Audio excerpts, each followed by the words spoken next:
El Parlamento de Navarra regresaba a la actividad tras el puente foral, poniendo en primer plano la situación de la sanidad pública de nuestra comunidad. Esta cuestión llevaba buena parte del protagonismo en la Cámara Foral. El Ejecutivo defendía su gestión, mientras que la oposición vertía duras críticas. UPN reprendía al Gobierno su gestión en materia sanitaria. Se llaman progresistas, pero la realidad es que lo que se están haciendo es deteriorar los servicios públicos. Genera una alarma social total y absolutamente justificada. En la misma línea se mostraba el Partido Popular. Y yo lo que pido es lo mismo que pedía la señora Chivite cuando al señor Domínguez le recriminaba cómo estaba la salud en aquel entonces. Unas palabras que llegaban tras cerrar el servicio de partos en el Hospital de Estella y la reducción de servicios en la UCI de Tudela. El PSN pedía cautela. No fomentar la desinformación que se está trasladando por parte de algunos grupos. Geroabay, partido que ostenta el Departamento de Salud, con Fernando Domínguez a la cabeza, confiaban, dicen, en el consejero. Y que el hospital no se va a desmantelar por mucho que algunos intenten lanzar ese mensaje. Bildu se mostraba muy crítico. No es de ahora, decimos, en los últimos 8 años esta situación se ha ido agravando, se ha ido complicando y se ha ido en alguna medida manteniendo gracias a la inacción del departamento, cuando no incluso su complicidad. Con un tono más laxo se pronunciaba así Contigo Surekin. Estaremos atentos y vigilantes para intentar que estas situaciones que se han producido durante los últimos días no se repitan. Mientras Vox denunciaba, dicen, una persecución del Gobierno hacia su partido. Para tapar la boca a quien pone los problemas actuales de manifiesto. Un problema, el de la gestión sanitaria, que divide al Parlamento de Navarra en un momento donde la ciudadanía cada vez se muestra más sensible. Este era el escenario donde se conmemoró el 75 aniversario de la Declaración Universal de los Derechos Humanos. El presidente de la Cámara Foral criticó su falta de cumplimiento porque, dice, sigue apareciendo conflictos bélicos en todas las partes del mundo. Poniendo el foco en nuestra comunidad, aseguró que hay que seguir trabajando para mitigar la pobreza. Con este acto en el hemiciclo de la Cámara Foral, el Parlamento de Navarra celebra el 75 aniversario de la Declaración de los Derechos Humanos, pero lo hace con matices. El gran problema está en el balance de su cumplimiento. La realidad de hoy, 2023, 75 años después, dista mucho del respeto a los derechos humanos. Desde la Red Navarra de Lucha contra la Pobreza han matizado la importancia de dar lectura al manifiesto dentro del Salón de Plenos. En un lugar muy especial, ya que aquí reside el Poder Legislativo. Las leyes deben garantizar la igualdad, la libertad, el respeto, el derecho a la vida, la educación y en la salud para que no se produzcan vulneraciones a los derechos de las personas. El presidente del Parlamento de Navarra ha puesto el foco en la situación de Europa, Ucrania, Oriente Medio o incluso las calles de Navarra. Y tendremos que seguir trabajando para terminar con la pobreza y la exclusión social. O ello con un claro objetivo. Trabajar por construir una sociedad sin fanatismos ni discursos de odio. Durante esta jornada también manifestaban su solidaridad con todas las personas y pueblos que sufren vulneraciones de derechos humanos en diferentes partes del mundo. Kevin Lucero, parlamentario del Partido Socialista de Navarra, bienvenido al Sillón Foral. Muy bien, muchas gracias. Estaba deseando llegar aquí. Pues mira, te voy a contar una cosa. Haces historia porque eres la persona más joven que pasas por este sillón y, de hecho, por primera vez entrevisto a una persona más joven que yo. ¿Eso qué significa? ¿Que tú eres muy joven para estar en política o que yo me hago mayor? No, en la política no hay edad para estar. La política es algo que se vive, mira, yo por ejemplo en mi caso lo vivo como una forma de entender el mundo, ¿no? Yo soy socialista porque es mi forma de entender la realidad. Es verdad que hay mucha desafección entre la gente joven a la política, pero yo creo que es más a la política institucional que al hecho de hacer política o ser una persona política. Yo creo que ahí la gente joven que está liderando movimientos como el ecologista, el feminista, el LGTBI, pues es una demostración de que hay mucha cantera en Navarra de gente joven que hace muy buena política. ¿Y por qué crees que existe esa diferencia entre dos mundos paralelos entre la juventud y la política institucional? Es normal también que la gente joven quiera un poco romper con lo tradicional, con lo institucional, pues porque bueno, pues no ser joven, o sea, ser joven y no ser revolucionario es una contradicción hasta biológica, como decía Allende, pero la realidad es que la política se hace en las instituciones y se transforma la vida de la gente a través de las instituciones. Yo creo que eso la gente joven, conforme vamos creciendo años, también lo vamos viendo. ¿Te ha cambiado mucho estar en el Parlamento? ¿Eres un bicho raro entre tus amigos? Sí, por supuesto que soy un bicho raro por estar en política, pero lo mismo que hay bichos raros, entre comillas, no quiero que suene a un término despectivo, en muchos sentidos. Yo tengo compañeros o amigos que hacen deportes de los que no había oído hablar nunca, como rugby subacuático, y dices tú, bueno, pues eres un bicho raro también del deporte, o sea, qué raro que no haces fútbol, que es lo que hace todo el mundo. Pues bueno, pues sí, puede que sea un poco bicho raro por estar en política, pero luego todos mis entornos siempre te preguntan, oye, ¿qué está pasando? Oye, ¿qué es lo que habéis hecho? ¿Qué es lo que va a hacer el gobierno con tal? Entonces yo creo que eso es demostración de que la gente está interesada, lo que pasa que es verdad que dar el salto, poner la cara muchas veces, defender ideas, arriesgarte a esa exposición pública que tienen las personas que están en instituciones, pues es complicado y yo entiendo que no todo el mundo quiera asumirlo, pero vamos, que yo siempre he sido muy político, yo empecé mi militancia a los 14 años, así que imagínate el tiempo que llevo siendo bicho raro. De hecho, perfiles como el tuyo sí que es verdad que muchas veces se ven de forma despectiva, se suelen llamar los cachorros de los partidos, políticos profesionales que no han trabajado en una empresa privada. No sé cuál es tu caso, si has trabajado en una empresa privada, ¿no? En 2019 ya fuiste secretario general de Juventudes Socialistas Navarras. Sí, yo he compatibilizado mi militancia política con el estudiar. Ya digo, empecé a militar a los 14 años, así que imagínate el recorrido educativo que me quedaba todavía por delante en esa etapa, y luego he estado trabajando en empresas, pues he trabajado en Eroski, he trabajado en empresas de vigilante de seguridad, echando noches, o sea, quiero decir que he hecho una vida pues normal para un joven. Yo creo que esos términos, ¿no?, de cachorros, de políticos profesionales, al final si pretendemos que la política refleje la realidad social, pues tendrá que haber jóvenes también en política. ¿Y cuáles crees que son las principales preocupaciones de la juventud en este mundo que vivimos llenos de estímulos con redes sociales, TikTok, Instagram? Hombre, yo creo que los retos están claros, ¿no? La vivienda y el empleo estable son pues, dos de las demandas de la gente joven más claras. Es verdad que con el tema del empleo pues, hemos venido con un impulso a través de la reforma laboral que aprobó el Gobierno de España, pero el tema de la vivienda todavía es un debe que tienen las administraciones públicas a la gente joven muy grande, y cuando hablamos de vivienda, el hecho de emanciparse, que puede sonar muchas veces como, oye, esta gente solo quiere vivir fuera de su casa, no, es que a mí emanciparme, poder vivir solo o sola con mi pareja o lo que sea, me da pie a poder formar mi proyecto de vida, poder desarrollarme como persona adulta, y yo creo que esa es como la gran demanda, pero evidentemente luego también la juventud es muy amplia, ¿no? Si cogemos la definición que da la Ley Foral de Juventud, jóvenes el que tiene entre 14 y 31 años, pues hombre, evidentemente una persona que tiene entre 14 y 18 años, las demandas que tiene son muy diferentes a las que puede tener un joven como yo que tengo ya 25 años, ¿no? Pero desde luego que creo que la vivienda y el empleo estable y digno son las grandes demandas de la gente joven. ¿Te da miedo perder un poco la noción de la realidad?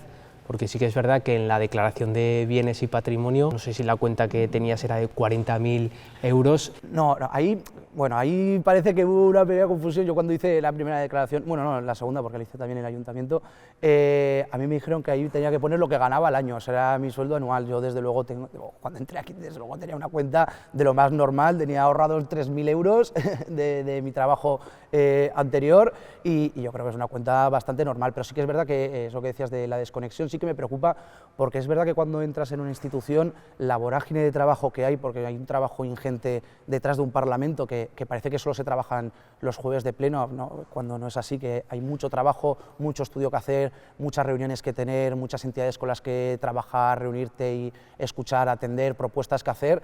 Es verdad que igual te puede envolver un poco y alejarte de la realidad, pero en ese sentido tengo una gran cuadrilla que me hace estar bien pegado al suelo en ese sentido. ¿Hasta dónde aspiras en política?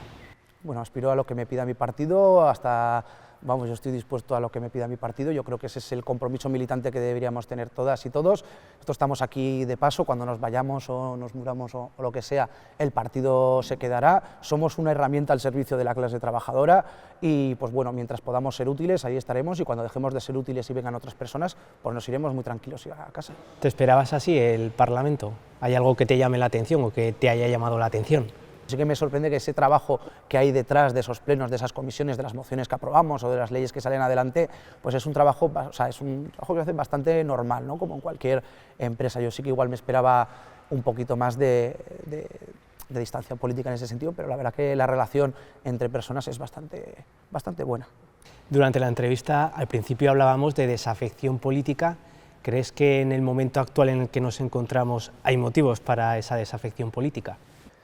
Bueno, siempre hay motivos para esa afección, ¿no? Yo creo que estamos viviendo un momento de polarización muy grande, pero yo creo que ya rozar los insultos, las descalificaciones y palabras gruesas hacen que la gente se aleje de lo que hacemos las instituciones, porque luego en la calle eso no es así. Tú, pues yo me imagino que, como yo también, entre tu grupo de amigos tendréis diferencias de entre lo que pensáis y seguís yendo a tomaros algo todos juntos sin ningún problema. Yo creo que esos discursos muchas veces incluso de odio alejan a la gente y contribuyen a esa desafección. Yo creo que tenemos que hacer un trabajo muy intenso por alejar ese discurso y por allanar más el discurso político, ¿no? Pues al final tener conversaciones como las que tiene la gente en la calle, que yo creo que acercará también mucho más la política a la calle. Y sobre los cambios de opinión que ahora se han normalizado, ¿también pueden generar desafección?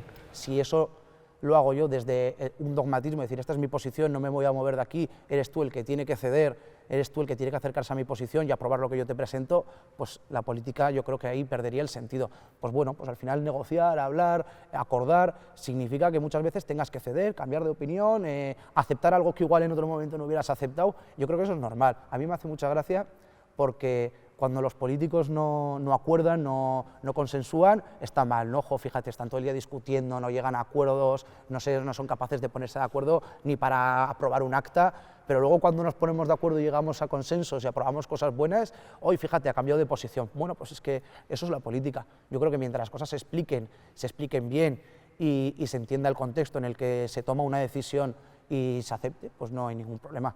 ¿Y qué postura tienes tú respecto a la moción de censura en Pamplona, que durante esta semana está dando mucho que hablar? Bueno, yo creo que Pamplona necesitaba un cambio de rumbo.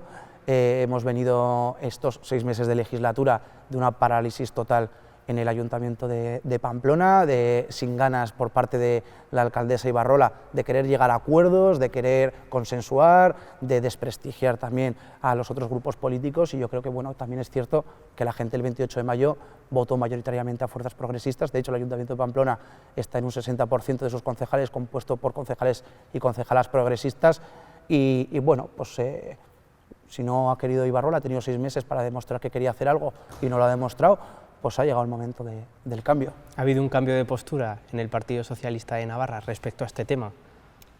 ¿Un cambio de opinión? No, o sea, nosotros hacíamos la lectura, era evidente que la lectura de las elecciones era de fuerzas progresistas. Lo que pasa que yo creo que bueno, pues era muy difícil llegar a un acuerdo oportuno para Pamplona. Creo que era muy difícil también superar la situación política que estábamos viviendo, y ya está, los partidos han dado el tiempo que necesitaban para poder llegar a un acuerdo, y ese acuerdo ha llegado. Ibarrola dio un cheque en blanco al Partido Socialista que negó para formalizar esos presupuestos. Ya, lo que pasa es que los cheques en blancos no tienen que venir envenenados. Evidentemente, Cristina Ibarrola tenía una estrategia, ¿no? También dijo que no iba a presentar presupuestos para terminar el año. Yo creo que en una forma de intentar dilatar ese discurso que se estaba generando de la inacción, de la parálisis, y siempre lanzando de no, yo quiero recoger propuestas de los grupos municipales. Bueno, luego la realidad es que eso no acompañaba, eran solo palabras bonitas a la prensa. Entonces ese cheque en blanco yo creo que no estaba tan en blanco. Yo creo que era una forma de intentar neutralizar la narrativa que se estaba generando en el Ayuntamiento de Pamplona, evidentemente con pocos visos de que prosperara. ¿Esta posición ha venido marcada por Madrid? ¿Ha tenido algo que ver la investidura de Pedro Sánchez? No, no ha tenido nada que ver. Llama la atención ahora que después de 2 semanas que ha sido investido Pedro Sánchez se llega a este acuerdo. Sí, yo entiendo que al final los momentos en política son complicados, y yo creo que el ruido, la mentira que se hubiera generado, el ruido sobre todo estatal que se hubiera generado, como ya se ha estado generando esta semana, con una moción de censura, no hubiera ayudado tampoco a tener un gobierno de España progresista. Eso te lo tengo que reconocer, pero no creo que esto tenga nada que ver con la investidura. Yo, bueno, te puedo asegurar que esto no tiene que ver con la investidura. No se ha pactado el Ayuntamiento de Pamplona para que Pedro Sánchez fuera presidente del gobierno, pero creo que era necesario que Pamplona avanzara, que aquí lo que nos preocupa es las propuestas que hay encima de la mesa, los retos que tiene Pamplona y que ahora se van a abordar. Ahora vamos con algo más distendido, bueno, no tan distendido, porque otro de los cambios de opinión, que es la amnistía, es por lo que te pregunta Marta Álvarez, que fue la anterior parlamentaria entrevistada aquí y que te lanzaba esta pregunta. Le voy a hacer la misma pregunta que le haría a cualquiera de los parlamentarios socialistas, y es qué pensaba antes del 23 de julio sobre la amnistía y qué piensa ahora. Pues yo siempre he pensado que la convivencia es importante. Somos navarros y navarras, hemos vivido en esta comunidad momentos muy duros en política, momentos en los que se ha llegado a matar gente, compañeros míos que han tenido que ir con escolta durante muchísimos años, que han tenido que llevar a sus hijas al colegio cambiando las rutas, mirando debajo de sus coches, y yo creo que sabemos muy bien lo que es convivir, lo que es querer tener un proyecto común, y así se ha trabajado aquí. Yo creo que eso hay que extrapolarlo a España. Yo creo que el trabajo del Partido Socialista siempre ha estado en el de la convivencia. Quiero recordar que en 2017, gobernando el Partido Popular, veníamos de calles cortadas en Cataluña, contenedores quemados, trenes parados, movilizaciones masivas, una sociedad civil catalana echada a la calle, paralizando todas las estructuras de Cataluña.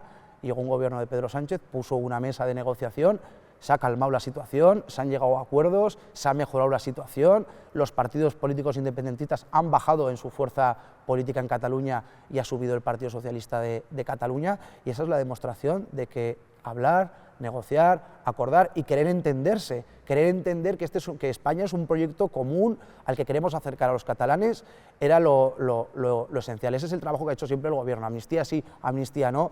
Si la amnistía funciona para poder llegar a una buena convivencia en Cataluña, amnistía sí, antes del 23 y después.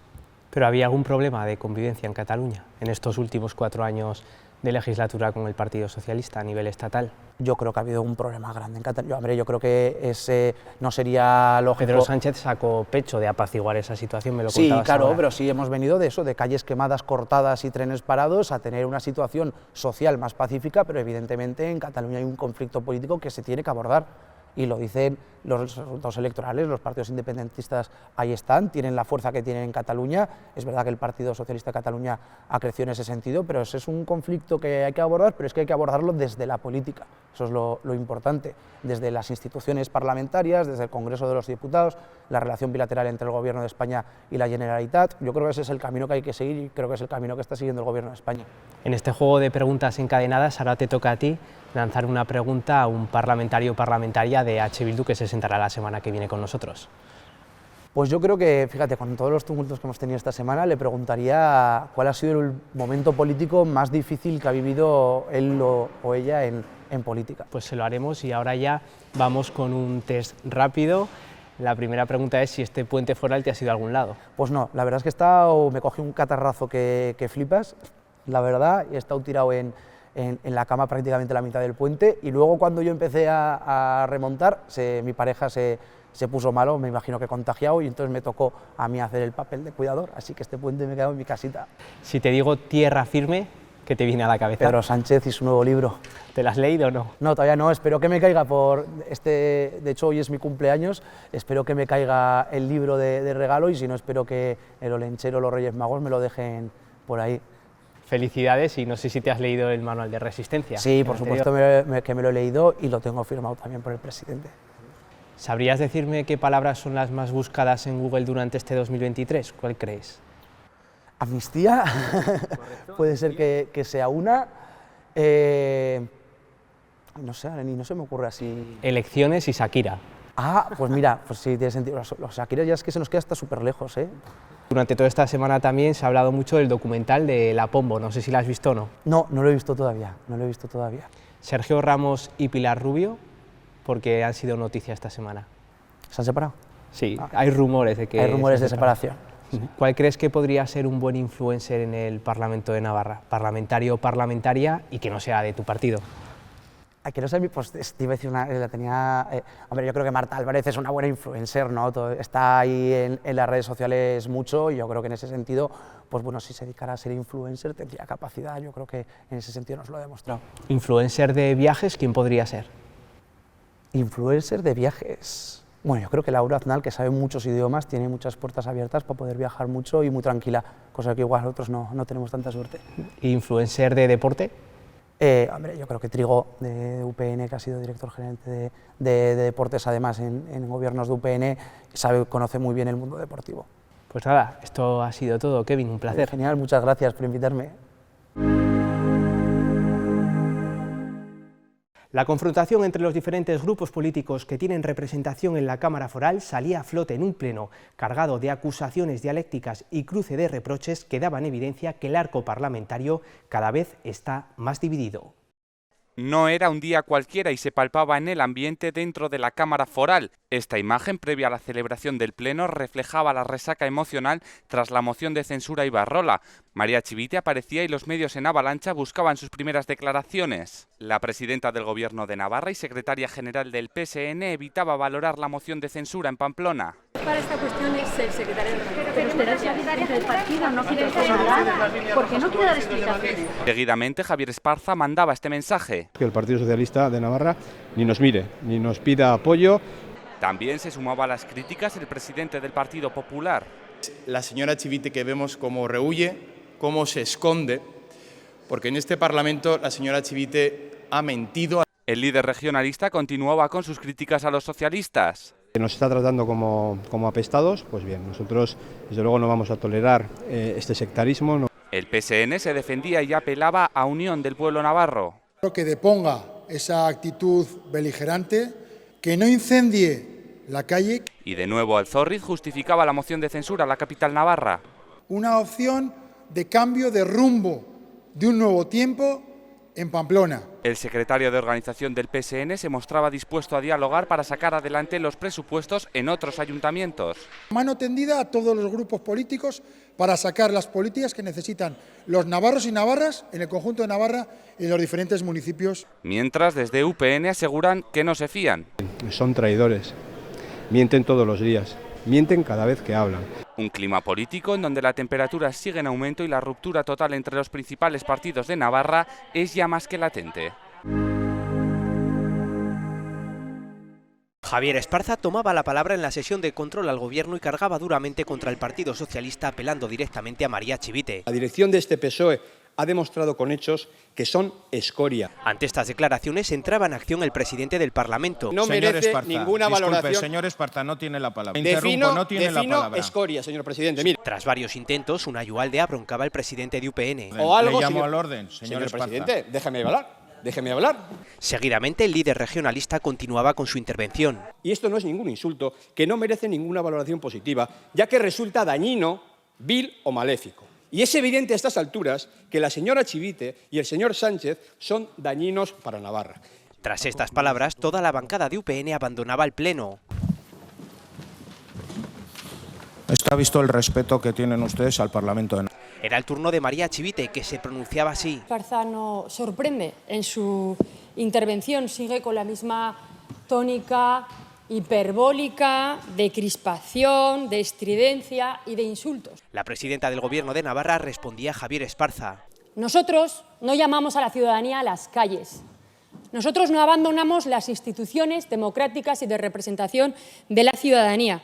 Y desde luego nosotros nunca nos dedicamos a insultar. Poco respeto plantea. Y de nuevo el presidente de la Cámara Foral matizaba.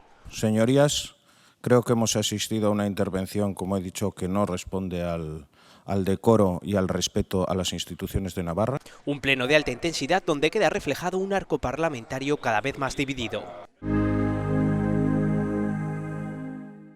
El consejero de Salud volvía a justificar el cierre temporal de partos en el hospital de Estella. Es única y claramente porque no hay ginecólogos disponibles para garantizar la atención de partos las 24 horas del día, los 7 días de la semana. Dice Domínguez que son medidas impopulares pero tomadas desde la responsabilidad. Estamos haciendo un análisis exhaustivo de la demanda que tiene el servicio para ver cuántos profesionales más se necesitan. EH Bildu mostraba su preocupación porque asegura no es una situación puntual en el hospital de Estella. Es el único hospital, el García Orcoyen, en el que se ha reducido la plantilla de especialistas.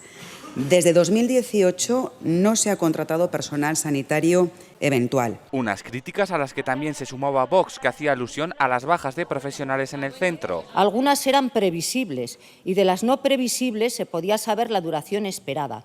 Mientras tanto, Domínguez hacía un llamamiento a la tranquilidad sobre el futuro del hospital. No es porque estemos mermando servicios en el Hospital García Orcoyen, ni es porque queramos cerrarlo. Asegura que una vez tengan hecha la evaluación y repartan los turnos y guardias, regresará de forma integral la atención de partos a Estella.